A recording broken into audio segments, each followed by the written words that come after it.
जय गुरु जी संगत जी। संगत जी, गुरु जी के डिवाइन कॉल सत्संग प्लेटफॉर्म में आप सभी गुरु परिवार का हार्दिक स्वागत है। शुक्राना गुरु जी महाराज का कि उन्होंने मुझे ये सेवा दी कि मैं आप सभी गुरु परिवार के समीप गुरु जी के कल्याण महिमा अनुभव का वर्णन कर पा रही हूँ।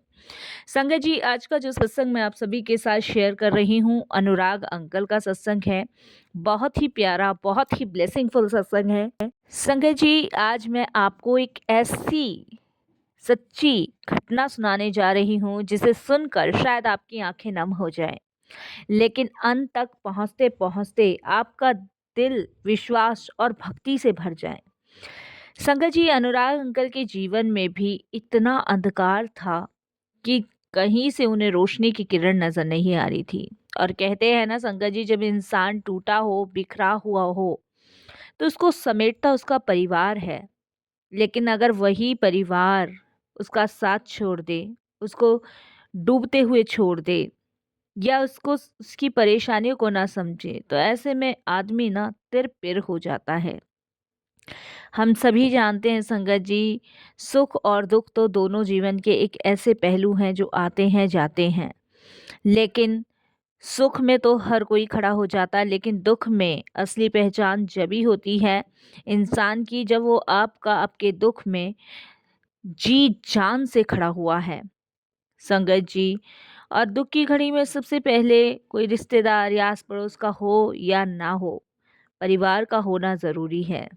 अनुराग अंकल के जीवन में भी ऐसे ही दुख और ऐसी ही परेशानी आई, जिनकी वजह से वो और ज़्यादा टूट गए, क्योंकि ना तो उन्हें उनके फैमिली की सपोर्ट मिली, ना उनके बच्चों की सपोर्ट मिली, और रिश्तेदार तो संगत जी कोसों दूर थे। तो आज का सत्संग बहुत ही प्यारा है, ब्लेसिंगफुल है। अंकल 2 लाइन और लिखते हैं साथ संगत जी कि आज होली है। होली के टाइम पे उन्हें अपने वो अंधकार याद आ जाते हैं जो वो काफ़ी समय से झेलते हुए आ रहे थे।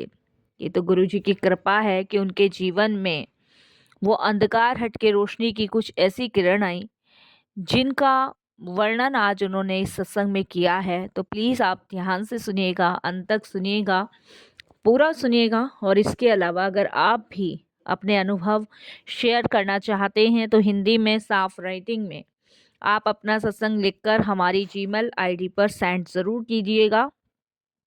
हमारी जीमेल आईडी का लिंक आपको डिस्क्रिप्शन बॉक्स में मिल जाएगा। सत्संग आपको पसंद आए तो आप इसे लाइक कीजिए, चैनल को सब्सक्राइब कीजिए, वीडियो को शेयर ज़रूर कर दीजिएगा और बेल आइकन दबाना बिल्कुल भी नहीं भूलिएगा, क्योंकि जब भी कोई लेटेस्ट सत्संग आएगा उसका नोटिफिकेशन आपके पास आएगा। तो चलते हैं साथ संगत जी गुरु जी महाराज के सत्संग की ओर। सत्संग शुरू करने से पहले करते हैं गुरु जी का मंत्र जाप। ओम नमः शिवाय। शिव जी सदा सहाय। ओम नमः शिवाय। गुरु जी सदा सहाय। जय गुरु जी संगत जी। संगत जी, सबसे पहले गुरु जी महाराज के चरणों में कोटि कोटि नमन। सारी संगत जी को जय गुरु जी। मेरा नाम अनुराग है और मैं अपनी तरफ से आप सभी को हैप्पी होली बोलता हूँ, क्योंकि संगत जी, जैसे मेरे जीवन में गुरु जी ने रंग भरे हैं, ऐसे ही सब गुरु परिवार की संगत के जीवन में रंग हो।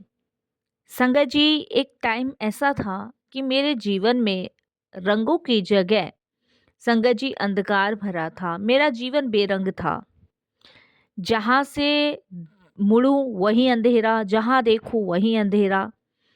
मैं सिर्फ एक साधारण परिवार से ताल्लुकात रखता था, लेकिन चाहे मैं कितना भी लोगों की नज़रों में बुरा हूँ, लेकिन मैं और मेरा भगवान जानता था कि मैं मेहनती, ईमानदार और अपने परिवार से बेहद प्रेम करने वाला था। संगत जी, मेरी दुनिया थी मेरी पत्नी, मेरे बच्चे और एक मेरा छोटा सा घर और परिवार। लोग कहते हैं कभी कभी जीवन एक साथ इतनी परीक्षाएं लेता है कि इंसान अंदर से टूट जाता है। और संगत जी, ये कहावत बिल्कुल सही साबित हुई। मेरे जीवन में भी इतनी परीक्षाएं आई, इतनी परीक्षाएं, कि मैं अंदर तक से टूट गया। और जब मैं टूटा तो ऐसे में मेरे साथ कोई भी नहीं था, किसी ने मुझे संभाला नहीं। और आप विश्वास नहीं मानोगे, ऐसे टाइम में जितनी उम्मीद मैंने अपने परिवार से करी थी, उतनी ही उम्मीद मेरी फैमिली ने मेरी तोड़ी। संगत जी, जब हम शादी करते हैं, पत्नी के साथ 7 फेरे लेते हैं तो 7 जन्मों की कसम खाते हैं। लेकिन मुझे तो ये पता ही नहीं था कि वो कस्में, वादे, वो फेरे, वो 7 वचन सब झूठे हैं। और ये असली रंग रूप जब दिखा, जब मुझ पे समस्या आई। मैं संगत जी गुड़गांव में जॉब करता था, और जिस कंपनी में मैं जॉब करता था, वहाँ काफ़ी टाइम से लगा हुआ था। करीबन संगत जी मुझे 15 साल हो गए थे। मेरी सैलरी भी बहुत अच्छी थी, और शादी से पहले से मैं जॉब करता आ रहा था। बच्चों की पढ़ाई भी अच्छी चल रही थी। जितनी सैलरी होती थी वो मैं अपनी वाइफ के हाथ में रखता था कि ये घर की लक्ष्मी है, घर भी चलाएगी, 2 पैसे भी बचाएगी, और हमारे बुरे वक्त में वो सहारा भी बनेगी। लेकिन संगत जी, मुझे ये नहीं पता था कि मैं जितने भी उसको पैसे देता हूँ वो सब खर्च कर देती है। कुछ नहीं बचाती, कुछ नहीं जोड़ती, कुछ भी सेविंग्स के नाम पर बिल्कुल ज़ीरो। और संगत जी, अचानक से एक टाइम ऐसा आया कि जब मेरी नौकरी चली गई। पहले तो संगत जी मैंने सोचा कि कोई बात नहीं, मैं मेहनती हूँ, कहीं ना कहीं नई नौकरी मिल ही जाएगी।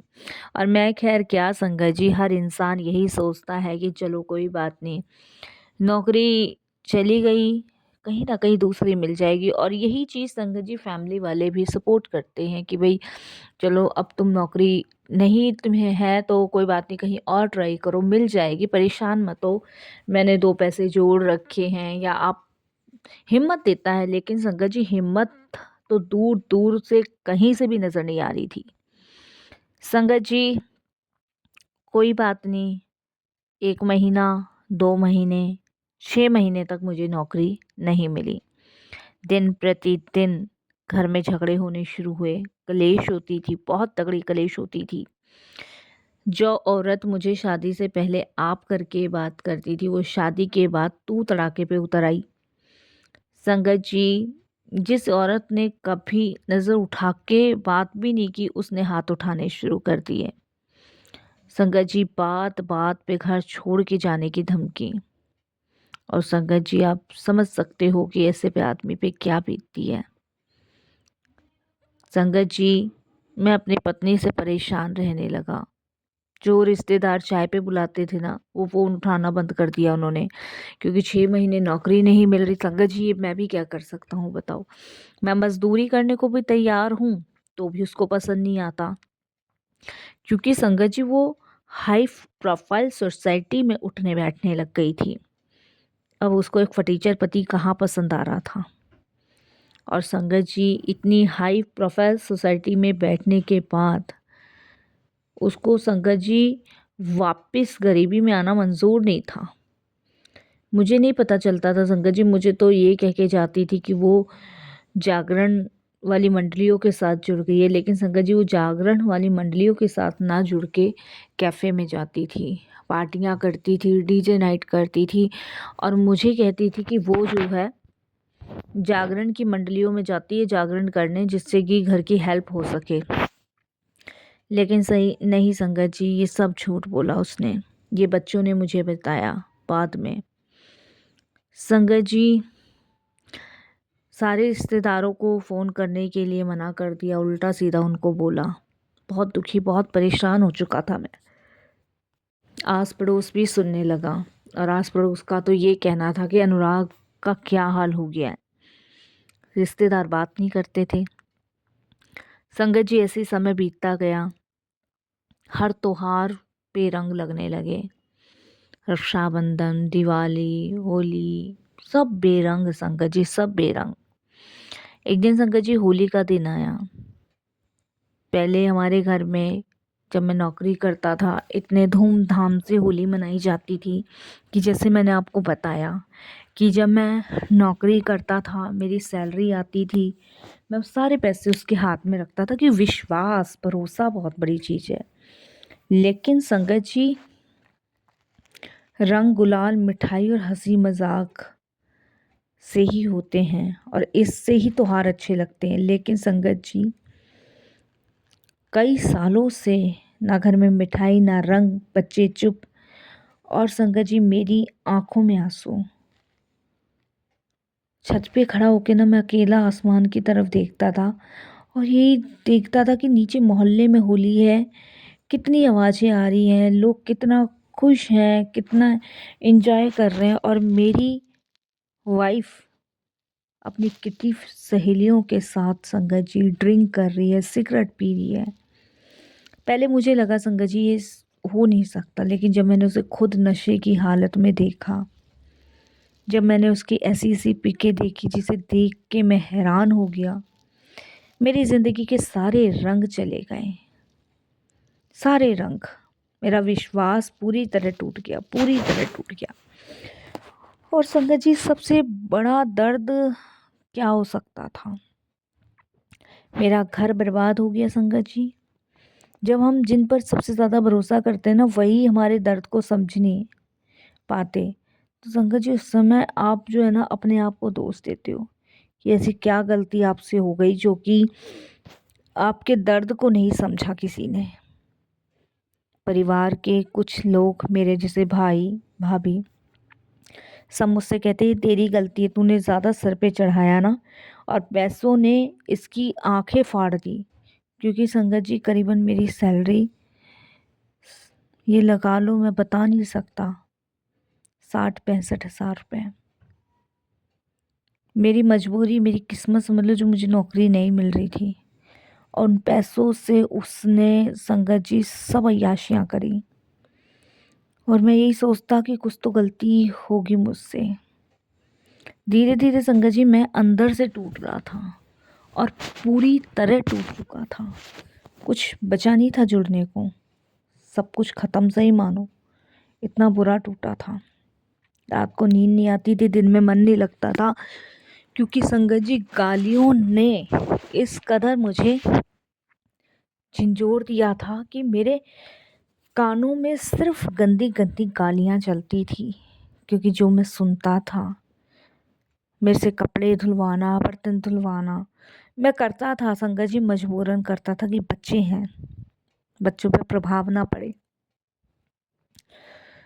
संगत जी ऐसी ऐसी चीज़ें मेरे सामने आने लगी ना, जब पड़ोसी मुझे बताने लगे कि तेरी बीवी तो सुबह ही चली जाती है, तू निकलता है काम पे और वो निकल जाती है बच्चों को अंदर बंद करके, तेरे बच्चे पूरे दिन रोते हैं, और जब तेरा आने का समय होता है उससे पहले ही ये आके बैठ जाती है। संगत जी पड़ोसियों ने तो ये कहा कि हम तो तेरे से इसलिए नहीं बताते थे कि बताएंगे तो हमारी जान को कलेश करेगी। संगत जी ये बातें सुन सुन कर मैं थक गया, और ऐसी ऐसी सच्चाइयाँ उसके सामने आने लगी। उसकी फैमिली से बात करी, लेकिन उसकी फैमिली को कोई असर नहीं पड़ा, क्योंकि उन्हें पैसे मिल रहे थे। संगत जी उसके बाद मैंने अपनी पत्नी से कहा कि जो मैंने तुम्हें पैसे दिए थे सेविंग्स करने के लिए, वो मुझे पैसे चाहिए, मैं तुम्हारे साथ नहीं रह सकता, मैं अपने बच्चों को लेके कहीं चला जाऊंगा। तो इस पे संगत जी उसने पैसे देने की बजाय पुलिस में कंप्लेंट लिखवा दी। और संगत जी पुलिस में ऐसी कंप्लेंट लिखवाई कि बच्चों तक से झूठ बुलवाया। मैं आपको बता नहीं सकता संगत जी कि उस टाइम मेरे पे क्या बीत रही थी। ऐसी गलती मेरे से कैसे हो गई जो कि मैंने इस औरत पे विश्वास किया जिसने मुझे इतना बड़ा धोखा दिया। संगत जी उसके बाद मेरे कुछ रिश्तेदारों ने मेरी हेल्प करके मुझे छुड़वाया। एक दिन संगत जी मैं पार्क में बैठा था, सिर झुकाया, आंखों में बहुत आंसू थे। उसी पार्क में संगत जी एक अंकल मेरे पास आए। बहुत दुखी था मैं संगत जी, बहुत दुखी परेशान, और मेरे पास आकर बोले कि इतना बोझ अकेले मत उठा, कभी गुरुजी के दरबार जाके देख। संगत जी पहले मैंने ध्यान नहीं दिया, क्योंकि मैं खुद ही इतना परेशान था, दुखी था। उसके बाद संगत जी उन्होंने मुझे कहा तू एक बार गुरुजी के दरबार जा, और तू देख सही हो जाएगा, सब कुछ सही हो जाएगा। वो पार्क में संगत जी अंकल कौन थे कौन नहीं मुझे नहीं पता, लेकिन उन्होंने मुझे यही कहा कि तू मुझे बहुत परेशान लग रहा है और ऐसी बातें मैं किसी से बोलता नहीं हूँ। और संगत जी वो मुझे एक इनविटेशन कार्ड दे के चले गए, जिसमें बड़े मंदिर का इनविटेशन कार्ड था। और संगत जी वहाँ पे शिवरात्रि का प्रोग्राम था। मैं संगत जी उस कार्ड को लेके घर आया क्योंकि मैं निकलना चाहता था, उस औरत के साथ मैं नहीं रह सकता था, इसलिए संगत जी मैं अपने भाई के घर आ गया। मैं रात को शांति से संगत जी नींद लेकर सोने लगा, इतने में मुझे एक आवाज़ आई, डर मत मैं हूँ। मैं थोड़ा परेशान हो गया सुबह उठ के कि आवाज़ कहाँ से आई। इतने में संगत जी मेरी भाभी सुबह बोली कि मैं मंदिर जा रही हूँ गुरुजी के, तो आप चलोगे? तो मैं बोला कल मैं पार्क में जब बैठा था तो मुझे ऐसे से एक आदमी मिला था, उन्होंने ये इनविटेशन कार्ड दिया था, मैंने मेज पे ही रखा था, वो लेके दिखाया। तो भाभी बोली कि ये तो गुरुजी हैं हमारे, आप चलो बुला रहे हैं गुरुजी आपको। तब संगत जी मैं पहली बार गुरुजी के दरबार अपनी भाभी के साथ पहुंचा था। और जैसे ही मैंने कदम रखा तो संगत जी मेरे दिल की धड़कन एकदम से बदल गई। अजीब सी शांति, जैसे कोई कह रहा हो अब तू अकेला नहीं है, मैं तेरे साथ हूँ। बड़ा सुकून, बड़ी शांति का अनुभव मुझे वहाँ हो रहा था। संगत जी मैंने वहाँ कुछ नहीं मांगा, बस रोते हुए अपने दिल की वहाँ गुरुजी के सामने बात कही। मेरी भाभी ने भी वहाँ कहा कि गुरुजी ब्लेस करो इन्हें, बहुत दुखी हैं। वहाँ से लौटते ही संगत जी एक अजीब सी शांति, आत्मविश्वास। समस्या तो वही थी लेकिन डर बहुत कम था, जैसे मानो मतलब जो डर खतरा था ना वो दूर हुआ। संगत जी उसके बाद वहाँ मुझे अच्छा लगा, मैं अपने बड़े भाई के घर रहने लगा। और संगत जी चमत्कार कहते हैं ना हमेशा आसमान से नहीं गिरते, कभी कभी छोटे छोटे संकेतों में भी आते हैं। संगत जी सबसे पहले जो चमत्कार मेरे जीवन में आया था ना, वो एक कॉल आई जो इंटरव्यू की थी। ये वही कंपनी थी जहाँ मैं महीनों से आवेदन कर रहा था, कोई जवाब नहीं आ रहा था। संगत जी इंटरव्यू में उन्होंने बस पूछा आप इतने समय से नौकरी से दूर थे फिर भी आप इतने शांत कैसे हैं? संगत जी मैंने मुस्कुराकर उन्हें कहा कि अब मुझे विश्वास है कि जो होगा ना अच्छा होगा। उसके बाद संगत जी मुझे नौकरी मिली, वेतन थोड़ा कम था लेकिन आत्मसम्मान वापस आ गया। संगत जी मेरी पत्नी को जब पता चला मुझे नौकरी मिल गई है तो संगत जी उसने वापस से मुझे बुलाने की कोशिश करी, लेकिन संगत जी मैं वहाँ नहीं गया, मैं अपने भाई के घर ही रहता हूँ और सिर्फ उतने ही पैसे भेजता हूँ कि अपने बच्चों का बस फीस और उनके खाने पीने का निकाल दूँ। उस औरत से मेरा कोई ताल्लुकात नहीं है। संगत जी भगवान की कृपा और गुरु जी की कृपा से अब मैं शांत रहने लगा हूँ, बाकी तो सब उन्हीं पे छोड़ दिया है। गुरु जी ने मेरा हाथ पकड़ लिया है, लेकिन संगत जी असली चमत्कार तो भी बाकी था। एक दिन मुझे तेज बुखार आया, हालत गंभीर हो गई और मैंने गुरुजी के सामने स्वरूप के हाथ जोड़ के कहा कि गुरुजी मेरी लाज रख लेना। कुछ ही दिनों में संगत जी आप विश्वास नहीं करोगे मेरा बुखार गायब हुआ और मैंने फिर से नौकरी ज्वाइन करी। ये गुरुजी की कृपा है। जय गुरुजी।